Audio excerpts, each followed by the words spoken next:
చాలా మంది ఏమన్నారంటే సిల్వర్ ఓక్ 3 సంవత్సరాలు పడుతుంది సిల్వర్ ఓక్ రావాలంటే. మరి ఈ మధ్య కాలంలో వాళ్ళకి జీవనోపాధి ఏంటి?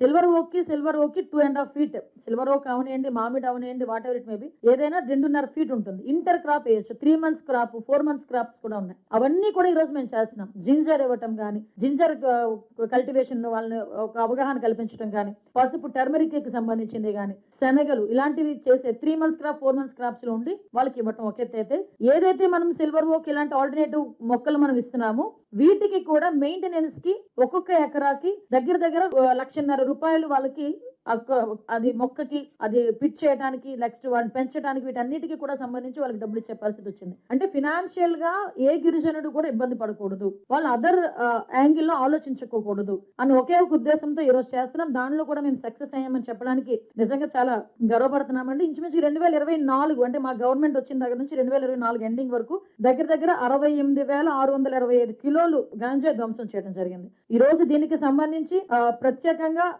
ఇంకొక స్పెషల్ ఏంటంటే, ఏదో గాంజా పట్టుకున్నాము, వాడు ఎవరిని అరెస్ట్ చేసేసాము, జైల్లో పెట్టేసాము, వాడు వెళ్ళి బెయిల్ మీద వెళ్ళాడు, లేకపోతే శిక్ష పడుతుంది, అది కాదు.